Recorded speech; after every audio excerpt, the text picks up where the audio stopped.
han dicho el presidente no puede salir a la calle hoy. Quienes han calentado la calle ven la calle caliente contra ellos. Vamos a leerlo, vamos a estar muy pendientes de esto y vamos a escuchar las denuncias dentro de Vox. Dentro de Vox, una. De la Comunidad de Madrid. ¿Qué está pasando para que de repente el genocidio en Gaza se le esté empezando a atravesar a Isabel Díaz Ayuso? Bueno, yo creo que se le está atravesando al Partido Popular, pero antes déjame hacer una pequeña reflexión que me estaba viniendo ahora mientras escuchaba a Ayuso, ¿no? Decir este gobierno va a seguir trabajando para que haya un cambio en la Moncloa. Imaginaos que eso lo dice cualquier presidente de cualquier otra comunidad autónoma. ¿Qué dirían sus ciudadanos y sus ciudadanas? Imaginaos que Jorge Azcón, presidente del Gobierno de Aragón, por poner mi casa, ¿vale?, en una sesión de control parlamentaria, dice: aquí estamos trabajando para que haya un cambio en la Moncloa. Todos los aragoneses nos quedaríamos atónitos. Bueno, pues en Madrid yo creo que esto se ha normalizado y eso forma parte de la coyuntura política, ¿no?, y del ecosistema político madrileño, y yo creo que es muy peligroso para los propios madrileños y las propias madrileñas. Pero volviendo a lo que me decías, ¿qué está pasando? Bueno, yo creo que el Partido Popular en el fondo no tiene una posición con la que se encuentre cómodo con el tema de Palestina. Estamos viendo a Ayuso, a Almeida, a algún otro dirigente extremando posiciones.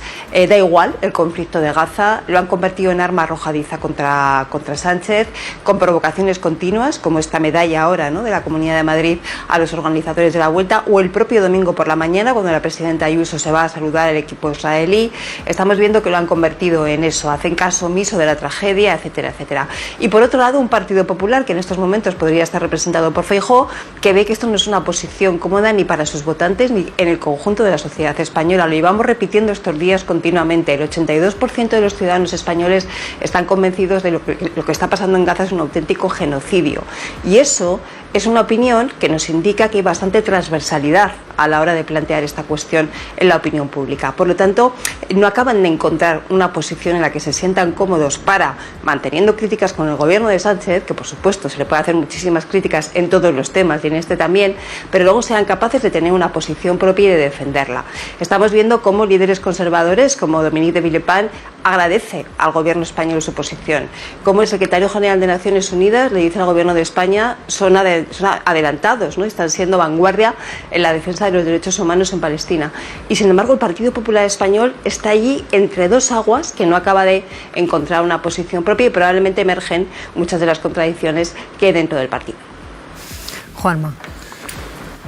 La verdad es que Lo comentabais en mesa, las discrepancias en el seno del partido son más que evidentes. Feijóo, que ya había condenado antes al gobierno de Israel por no distinguir entre terroristas y civiles inocentes, el miércoles en el Congreso daba ese paso más, hablando de masacre en Gaza, pero ese guante claramente no lo recoge el PP de Madrid, y ayer Ayuso anunciaba, lo decíais, esa condecoración, ese reconocimiento, la Vuelta Ciclista por las protestas que habían sufrido, medalla de oro de la Comunidad de Madrid, y se mostraba muy distante a lo que estaba planteando el líder del PP, porque no solo no condena, no muestra ningún atisbo de condena a lo que está haciendo Israel en Gaza, sino que muestra su defensa cerrada al Estado de Israel. Muy en la línea Ayuso con lo que está defendiendo el expresidente Aznar, a quien por cierto hoy veremos con Feijóo en la clausura del Campus Faes.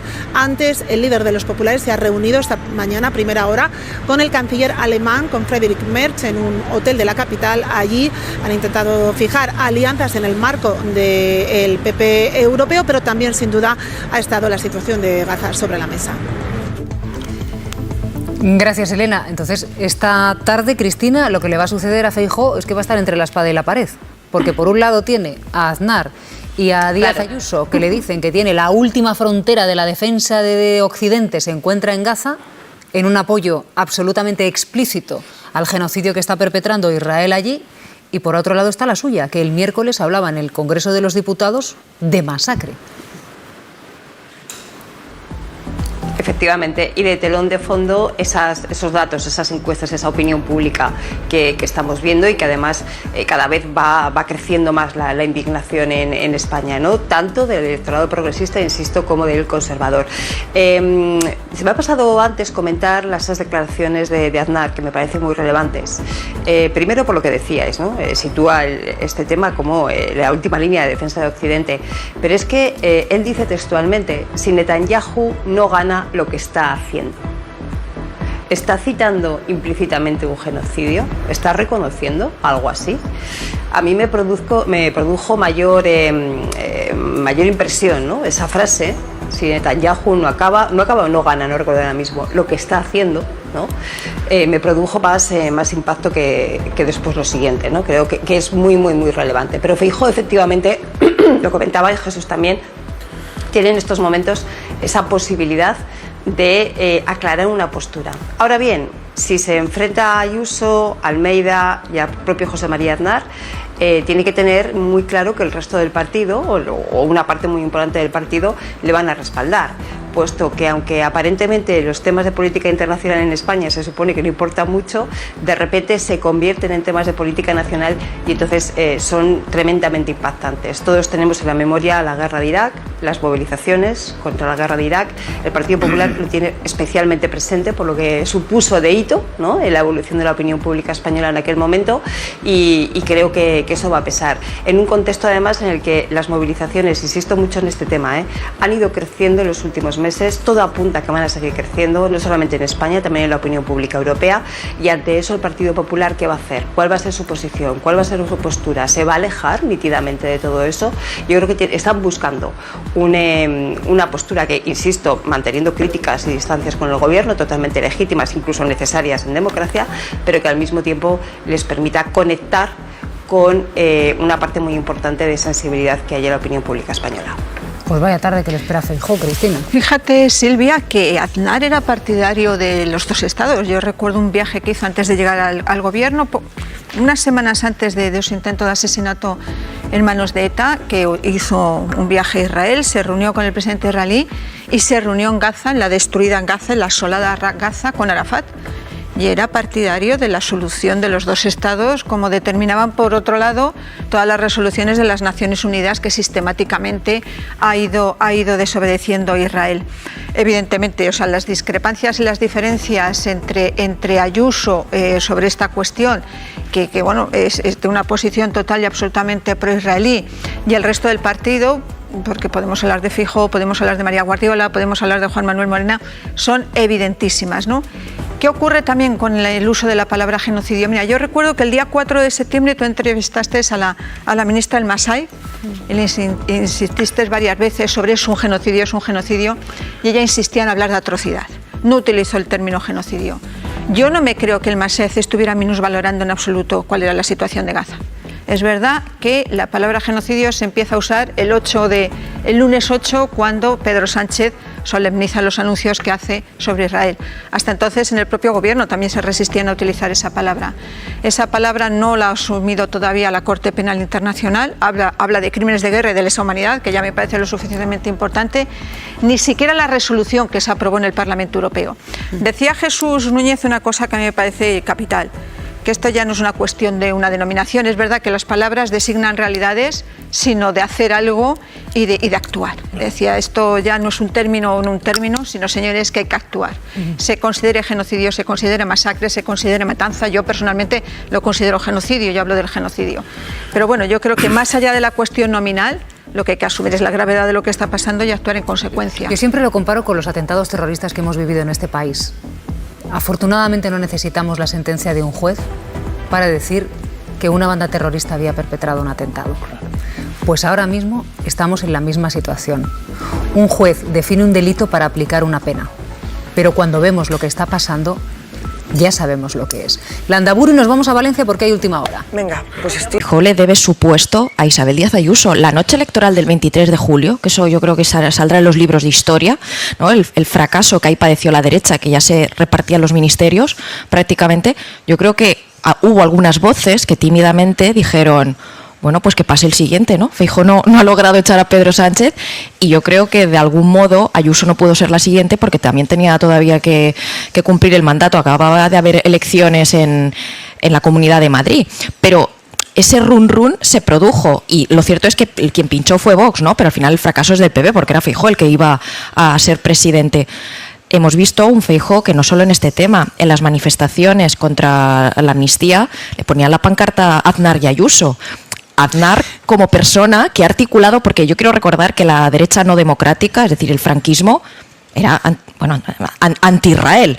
esta idea de los judíos, tal, fue Aznar quien reelabora esa idea de que la derecha democrática en España se tiene que llevar bien con Israel, ¿no? Y de ahí viene ese apoyo, de ahí bebe ese apoyo actual. Y hay que para las cuitas políticas locales se utilice un crimen de tal envergadura que parece mentira que les pueda entrar en la cabeza y que además que piensen que esto puede ser eficaz.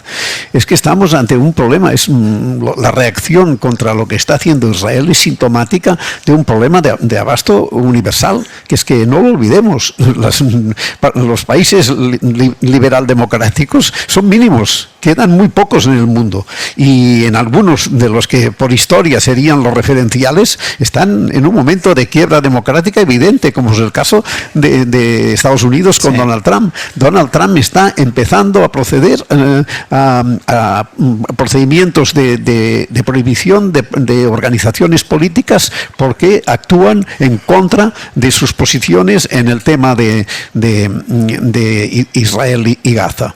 Bueno, pues esto es una señal que no podemos dejar pasar. Es decir, el autoritarismo postdemocrático se está imponiendo y será normal en 4 días prohibir un partido político en un país democrático. Pero yo creo, Josep, que el Partido Popular tiene un serio problema desde hace tiempo, que tiene un serio problema, pero por el hecho de que daba antes los datos del porcentaje de españoles, el 80 y pico % de los españoles que están adheridos a la causa palestina y que reconocen que lo que está pasando es un genocidio.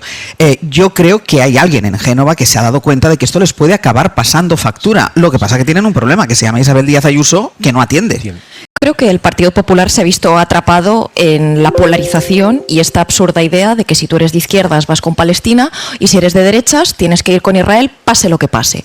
Pues se han visto atrapados y el cambio de posicionamiento de Feijóo, de un poquito de esa ambigüedad, un perfil más bajo, a el otro día en el Congreso alzar un poco más la voz, yo creo que sí que tiene que ver con que le pasa factura. ¿Por qué? Porque ¿qué es la base social del PP? Hay mucha gente creyente, mucha gente cristiana. Sale la Iglesia Católica y pone el grito en el cielo, la conferencia episcopal. Ves cómo incluso hay iglesias que se han bombardeado en Gaza y están allí dentro haciendo su misa y de pronto caen las bombas. Entonces, estos son imágenes muy poderosas y sobre todo la cuestión humanitaria, la cuestión social. O sea, no hace falta más que poner la televisión para ver a esos niños, como decía Ramoneda, famélicos, la gente huyendo del horror. Entonces, creer que todo en esta vida se puede tamizar bajo la polarización o bajo la idea de me adhiero a una causa porque la ideología y unos argumentarios, la gente también tiene ojos en la cara. Por suerte, todavía la empatía ayuda a romper la polarización. Y luego también el tema, que a veces creemos que, por ejemplo, ¿no?, cuando va a Abascal allí a reunirse con Netanyahu, yo he visto gente de la ultraderecha, yo diría filovotantes de Vox en redes sociales, comentar mucho esta idea de si tan patriota es la ultraderecha en España, si tan patriota es Abascal, ¿por qué cuando el gobierno de Netanyahu nos hace un comunicado diciendo que España es poco menos que antisemita, no sale y protesta y defiende a su país? Eso está generando una cierta contradicción, yo lo estoy viendo en alguna gente que me parece que sean votantes de Vox, ¿no? Como de tú tienes que defender a tu país cuando otro país te está diciendo, incluso cuando atacan a tu presidente, ya no solo a tu país.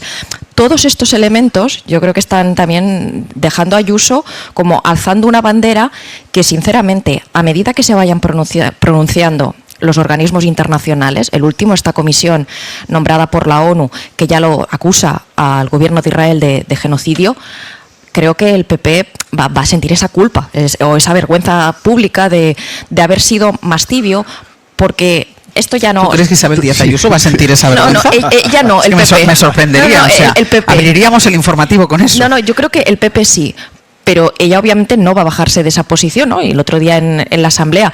Pero creo que la base social del PP, bueno, María Guardiola sale y en un evento público, la presidenta de Extremadura, y se escandaliza y lo lamenta. Pero es que el problema de fondo es que... Porque la presidenta de la Comunidad de Madrid sigue centrada en poner el foco en esas protestas del final de la Vuelta. De hecho, ayer anunció que iba a condecorar a la Vuelta por ese final que se vivió en la capital. Y esto ha hecho que desde Génova hayan tenido que salir a posicionarse respaldando otra vez a Isabel Díaz Ayuso. Es que hablas de 2 partidos populares y podríamos decir 3, 4, 5. Hay muchos partidos populares. Mira que se lo dijo Feijóo el lunes a su tropa a micrófono cerrado. Sánchez nos quiere arrastrar a hablar de Gaza. No evitemos el debate, pero tampoco nos distraigamos. No le demos el gusto de convertir el tema en un monotema. El primero en distraerse un poco fue él. Lo hizo para dar un paso más y marcarle el paso, de paso, a los suyos. No se puede hablar de genocidio, dijo, pero sí de masacre. La instrucción parecía clara, pero bueno, ahí en el PP siempre hay almas libres. La primera, la del número 2, un tellado al que le va el combate, aunque como es disciplinado, pues opta por acudir al valor refugio, que es atizarle a Sánchez. Cada vez que sus escándalos le asfixian, él utiliza Gaza para tratar de insuflarse aire a sí mismo y a su propio gobierno. Utiliza el dolor de otros para intentar sacar provecho propio. Con todo, un tellado que habló hace nada de Kale Borroka no puede rivalizar con Isabel Díaz Ayuso, que habla de Kale Borroka traída por Bildu desde Bilbao, y que diga lo que diga su jefe, sigue sin tener ni un pequeño reproche para el gobierno israelí. Nadie quiere que nadie muera, nadie quiere esta situación. Pero, ¿con quién están? ¿Con Hamás o con aquellos que sufren a Hamás? El pueblo de Palestina sufre a Hamás.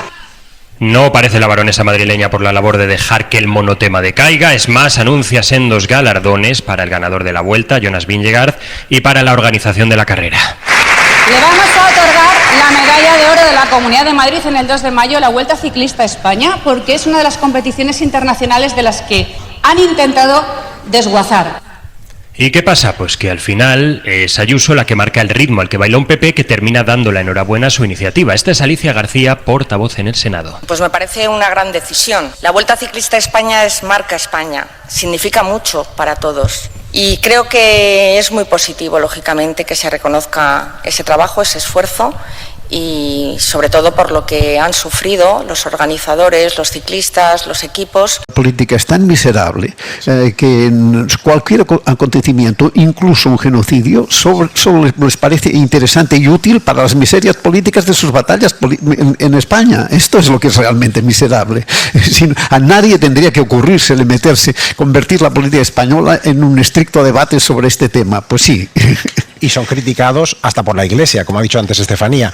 Y esto nos demuestra que la derecha cristiana es mucho mejor que la derecha sin Dios, que es la que tenemos en estos momentos aquí. No creo que el Partido Popular esté avalando a Ayuso, sino que le tiene miedo. Y creo que el Partido Popular liberal le tiene miedo al Partido Popular ultra. En general, los más duros siempre se imponen a los más blandos en una organización. Una buena noticia para Feijóo, que se llama Albiol. Lo que pasa es que yo creo que Feijóo mira poco hacia Badalona y mira mucho más hacia la Puerta del Sol. Bueno, mira únicamente hacia la Puerta del Sol. Es que mire sobre todo a la Puerta del Sol y menos a Badalona. Es si tú miras el círculo cercano de Alberto Núñez Feijóo, no hay nadie, vamos a llamar moderado, no hay nadie que le pueda coger y decir, oye, en este tema no hay medias tintas. O sea, en este tema o estás en un lado o estás en el lado equivocado. Sí, esas imágenes que tiene a punto y que no ha entregado a la jueza Raquel cuando dice la jueza, bueno, pues espero a que me las entreguen. Como no se las han entregado, lo que ha hecho la magistrada es pedirle que se las entreguen cuanto antes, pero que además Raquel les entreguen todo el material que tengan, lo que decimos en televisión, un bruto. Es decir, todo el material íntegro que se grabó constantemente durante ese CECOPI. Efectivamente, la jueza le dijo a Punt hace muchos meses que le entregara el material relativo al CECOPI, a lo que pasó ese día de la Dana, y seguramente, cogiéndose la letra pequeña, a Punt le dio todo lo que había sido emitido. Cuando Televisión Española publica este vídeo con audio, en el que es muy importante porque se ve que la exconsellera de Emergencias, Salomé Pradas, que dijo en sede judicial que los técnicos fueron los que le dieron el mensaje, los que generaron y redactaron el mensaje, y cuando se le ve a ella redactándolo y dando indicaciones, es muy relevante. Y entonces la jueza lo que ha hecho es decir, bueno, pues voy a decirlo más claramente, que me den todo el material emitido, no todo el que tengan brutos y de todo tipo, un material que a Punt rechazó dar voluntariamente hace unos días, y ahora la jueza pues se lo ha pedido como por sede judicial, ¿no?, de manera obligada, y ahora pues a Punt tendrá que dar todo ese material. También tendrá que dar Emergencias otro vídeo que conocimos precisamente a través de ese vídeo de Apunte. En ese vídeo se veía a un cámara no identificado, no era de la televisión pública, y supimos, que lo publicamos en en el diario.es que era de una productora que tenía contratada Emergencias y que tiene obligación de dar el material que graba a la Generalitat Valenciana y quedarse una copia. Por eso la jueza le ha pedido a las dos entidades, tanto a Emergencias como a la propia productora, todo el material que tengan, porque ahí hay cosas que no se han sabido, que no se han emitido, conversaciones que pueden ser muy reveladoras para esta causa. Conversaciones tan reveladoras como para que las destaque la jueza. Son imágenes que emitimos aquí en Radio Televisión Española que Apunt tenía y que no entregó a la jueza de la Dana. Conversaciones, Raquel, en la que la jueza subraya que había personas que estaban conectadas telemáticamente y llegaron a decir que no eran parte de ese CECOPI. Bueno, es que esas imágenes también demuestran quién lleva la batuta en la gestión de la emergencia. Bueno, esto ya como es una guerra de relatos, es muy evidente quién lleva la batuta, no por las imágenes, porque lo dice la Ley de Emergencias Valenciana y está muy claro y es muy difícil no decir, aunque se hayan empeñado desde la Generalitat, que era la consellera de Emergencias, la persona de mando único, la persona que tenía que gestionar el 29 de octubre. Aún así, para los que tienen dudas por las fake news y por esta guerra de relatos, pues si había alguna duda queda muy claro quién lleva la reunión, quién desconecta a la parte de las agencias del gobierno y quién está redactando ese mensaje y da entrada y salida del CECOPI a esas personas que están conectadas telemáticamente. Y esa persona que lleva la batuta de la emergencia, aunque luego lo negó en sede judicial diciendo que no tenía conocimientos de emergencias, que ella no mandaba, es sin ninguna duda la exconsellera de Emergencias Salomé Pradas, que es incluso quien dice lo que hay que poner en un mensaje que luego ante la jueza negó haber sido la responsable ella. Los técnicos, cuando declararon en sede judicial, también lo dijeron, que era muy evidente y que dieron orden de que no se mandara ningún mensaje hasta que lo aprobara la exconsellera Salomé Pradas. Así que ese vídeo que emitió esta casa, Televisión Española, que Apunt tenía y que no entregó la jueza, dice la magistrada ahora mismo, esa grabación emitida por Radio Televisión Española permite dar una información veraz de lo que sucedió en el interior de ese CECOPI. Y además añade muchas cosas más. Dice que no podía haber confidencialidad, Mateo, porque se estaban dando órdenes por parte de responsables públicos a los que estaban en el CECOPI y se estaba haciendo delante de periodistas. Para que vea, Silvia, la trascendencia de este vídeo, en primer lugar la jueza habla de la contradicción del vídeo que hemos visto con la declaración de Salomé Pradas en sede judicial, porque ella dice que atendió a opinión de los técnicos a la hora de emitir el mensaje de Saler. Con lo cual el vídeo contradice efectivamente esta declaración y ese vídeo incluso le podría volver a sentar ante el juez, ante la jueza en este caso, para volver a declarar, porque la jueza evidentemente tiene más información de la que tenía antes. Hay que tener en cuenta que el CECOPI no hay, actas, no se levantaron actas ni hay grabaciones que hayan sido aportadas al juzgado. Esto es un elemento muy relevante porque la juez ahora puede valorar efectivamente lo que allí ocurrió a través de este vídeo, incluso muy relevante el vídeo del que habléis de la productora que estaba allí, grabando lo que estaba sucediendo en el CECOPI, cómo se estaba transmitiendo la información y que pone en alero efectivamente la defensa de Salomé Pradas. O sea, yo creo que es un hecho relevante y fundamental para el futuro de la causa y probablemente para que Salomé Pradas se sienta en el banquillo. Joaquín Bosch, ¿no debería haberse entregado antes este vídeo a la jueza de la Dana sabiendo que era el documento audiovisual que más información estaba ofreciendo sobre lo que sucedió en el interior de ese CECOPI? Efectivamente, las autoridades, los organismos, cualquier persona, salvo una persona investigada, tienen la obligación de cumplir los requerimientos que les plantee la autoridad judicial, en este caso la magistrada instructora. En el caso de los vídeos, del vídeo, ¿no? del bruto, ¿no? que fue emitido por Televisión Española, pero hay una cuestión que jurídicamente puede ser problemática, que es que no se contaba con la autorización, según se dijo, por la Televisión Valenciana, y que esto podía afectar al secreto profesional. A mí me parece un argumento jurídico dudoso, porque creo que el secreto profesional como derecho fundamental es otra cosa, es proteger la confidencialidad de las fuentes del periodista, pero aquí esto no existe, es otra situación.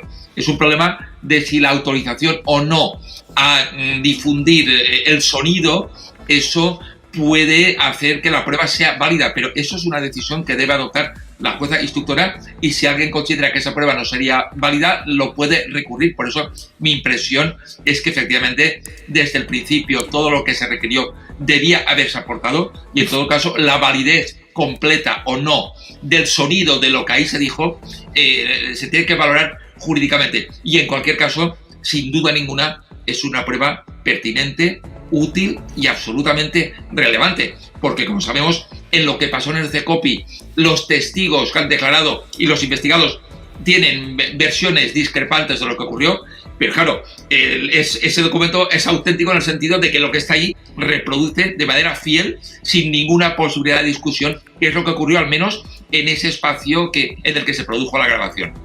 Es el vídeo clave. Imagen y sonido para saber quiénes estaban participando en el CECOPI, para saber quién tomaba las decisiones, para saber cómo se tomaron y quién dio la orden. Y la jueza Mateo es extraordinariamente clara. Lo que dice es que no se ha producido ningún tipo de violación del secreto profesional de los periodistas, dice, que habrían cumplido con la obligación de difundir una información que afecta a la población y que se desconocía desde el tiempo que transcurrió desde la Dana. 11 meses. 11 meses. Además pone el acento sobre todo en la gravedad de los hechos que está investigando. Gravedad de los hechos, estamos hablando de homicidios imprudentes, de lesiones por imprudencia, y considera efectivamente que este vídeo, digamos, da luz al apagón que había en el CECOPI, porque lo que sorprende, y a ella siempre la ha sorprendido, es que no se levantaran actas de esa reunión. O sea, las horas que estuvo reunido el CECOPI no hay actas levantadas. Esto no suele ocurrir. Cualquier, digamos, administración que activa un CECOPI o un sistema de emergencias levanta actas o tiene algún documento que ponga negro sobre blanco lo que allí se ha dicho y lo que allí se ha hecho. Ella no tenía esa información y ahora la tiene por primera vez, con lo cual para ella es de tal relevancia este vídeo que le da un giro completo sobre todo a la investigación y a la situación, por cierto, de los dos investigados en este procedimiento. Un vídeo que narra el minuto a minuto, el segundo a segundo de lo que sucedió en el interior del CECOPI, que existió desde el primer momento y que la jueza ha descubierto que existía cuando esta casa Radio Televisión Española lo emitió. La pregunta, Joaquín, es si la magistrada puede entender que esta fue una prueba que se ocultó. Es una valoración que se puede realizar en sede judicial y en su caso que de ella se podría deducir algún tipo de consecuencia jurídica, aunque también es cierto que la interpretación que se hacía desde la televisión valenciana sobre la obligación o no de remitirla también podía amparar, ¿no?, ante cualquier deducción por desobediencia, por algún tipo de obstrucción a la justicia. Es decir, que me parece que es una cuestión compleja en la que no podemos afirmar que absolutamente esto va a generar consecuencias negativas hacia quienes no lo enviaron. Lo que sí que está fuera de duda que es una prueba de enorme relevancia y que, por tanto, la resolución de la magistrada instructora se presenta como algo que puede tener efectivamente bastante trascendencia sobre la determinación indiciaria de cómo se produjeron realmente los hechos. ¿La jueza puede entender que tanto la Generalitat Valenciana como Apunt están obstaculizando la marcha de la justicia? Porque tampoco se ve que haya como una actitud colaboradora, Joaquín. La respuesta ahora sí que puede tener más relevancia, porque ahora sí que hay un auto motivado en el que pondera entre efectivamente los derechos que puede haber en conflicto, que no había una autorización para difundir el sonido, sino que únicamente era para grabar imágenes, para grabar recursos, digamos, ¿no? Y en este momento sí que en un auto bastante fundamentado, la jueza pone en la balanza una cosa y la otra, digo, es que no hubiera autorización, con la relevancia que pueda tener para la instrucción judicial, y sí que hay una resolución ampliamente motivada y un requerimiento expreso mucho más determinante que lo que se pidió anteriormente, y esto precisamente es lo que podría dificultar cualquier tipo de deducción de testimonio por desobediencia o por obstrucción a la justicia. ¿Cómo alguien podía tener este testimonio y no lo entregó? Laura. Y recién 11 meses después estamos viendo esta información. Yo lo primero que quiero decir es que esto es lo que tiene que hacer una televisión pública. Lo que tiene que hacer una televisión pública es contribuir a esclarecer los hechos sobre cualquier condición, cualquier circunstancia, cualquier momento particular. Pero todavía más responsabilidad cuando se tratan de unos hechos que han cobrado la vida de 228 personas y que hace 11 meses seguimos pidiendo en las calles y en las instituciones que alguien asuma responsabilidades políticas, responsabilidades penales y etcétera. Lo primero que hay que decir es que qué bien que tenemos una televisión pública que está dispuesta a contribuir a esclarecer los hechos. Lo segundo, estaban conversando con una persona que esperaba en los juzgados, que seguramente hablaremos ahora antes de declaraciones de esto de testigo clave, que ahora también hablaremos, pero claro, esa persona dijo algo que a mí me ha gustado mucho y ha dicho: nosotros queremos justicia, pero para que haya justicia primero tenemos que saber la verdad. La verdad no se puede saber, como bien apuntaba, si no tenemos todos estos hechos. Y este vídeo, estas imágenes y ese audio son claves para saber esa información. No hay forma de que alguien diga que hay algún tipo de violación a algo que debía ser cubierto o nada, porque como bien apuntaba aquí Mateo, no hay ninguna prueba documentaria de lo que realmente pasó ahí y sin embargo sobre el CECOPI se ha utilizado un montón de información que no existe para decir que se estuvo a una hora en la que a lo mejor no se estuvo, que se tomó una decisión que a lo mejor no se tomó, que se decidió pasar por alto lo que se debería haber hecho, pero tampoco se hizo. No tenemos ninguna información de lo que pasó. ¿Cómo no va a ser relevante que conozcamos ese vídeo y ese audio con toda esa información? De hecho, el problema está en que llegamos tardísimo, 11 meses después, y en el trayecto han pasado muchas cosas. Y solo una última cosa. Antes hablaban de que Feijóo compitiendo contra Ayuso y tal. Esto es el Partido Popular. Esto también es la gestión del Partido Popular. Esas 228 personas muertas, esas familias que siguen sin recibir justicia, esa gestión nefasta de Mazón que debería haber dimitido hace ya muchísimo tiempo y que incluso debería estar enfrentando a lo mejor una sanción de otro tipo. Grandes dudas, aparte de dónde estuvo Mazón, por supuesto, y haciendo qué en esas lagunas temporales que quedan antes de que llegase a las 8:20 de la tarde al CECOPI, después de que se lanzase ese alert, es con quien habló el presidente de la Generalitat cuando estaba comiendo con la periodista Maribel Vilaplana, porque ella dice que la comida fue interrumpida en varias ocasiones por llamadas de teléfono y la duda que nos queda es si estaba Mazón hablando con su consejera entonces, Salomé Pradas, y si hubiese una responsabilidad judicial en ese sentido, Mateo. Claro, al final la declaración de Salomé Pradas, la primera que hemos conocido, porque después de presentarse este vídeo, de conocerse este vídeo, probablemente vaya a tener que volver a declarar con el vídeo encima de la mesa y rebatiendo esa declaración de ella que decía que ella, bueno, atendió a la opinión de los técnicos a la hora de mandar el mensaje Saler.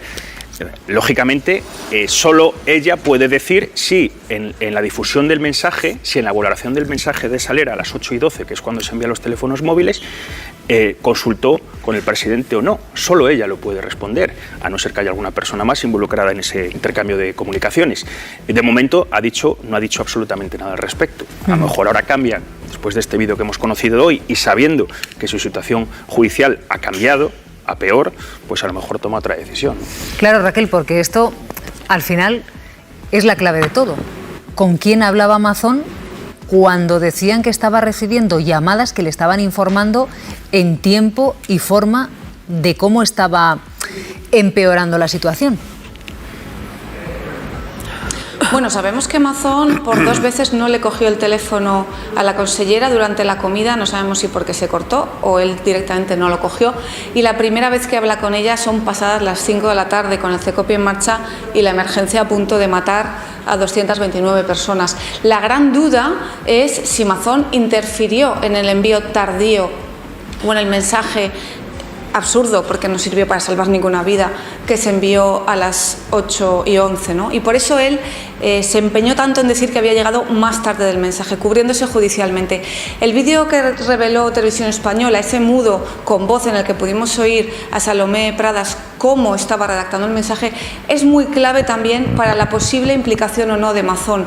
¿Y por qué motivo? Porque hasta ahora Mazón y Pradas tenían en común que le echaban la culpa a los de abajo, disparaban a los de abajo y Salomé Pradas incluso lo hizo en sede judicial. Yo no sabía nada, yo de emergencias no tengo formación, yo hice lo que me dijeron los técnicos. Bien, como el vídeo demuestra que no hizo exactamente lo que le dijeron los técnicos, sino que ella llevaba la reunión y la información, pues claro, ella ya, si no puede judicialmente descargar su responsabilidad hacia abajo y se ve acorralada por la justicia y ve que puede acabar en prisión por 229 homicidios imprudentes, no sería raro que su defensa legal le recomiende apuntar hacia otro sitio, ¿no? Que podría ser hacia arriba o hacia los lados. Si ella decide, y fue así, implicar a Carlos Mazón. Carlos Mazón tiene ahora mismo un problema en caso, aunque él lo niega, de que hubiera intervenido de alguna manera retrasando ese envío, por ejemplo diciendo esperadme, o no cogiéndole el teléfono, o diciéndole voy a validar el mensaje, pero todavía no lo hizo y hizo que ese mensaje se retrasara y no sirviera para salvar vidas.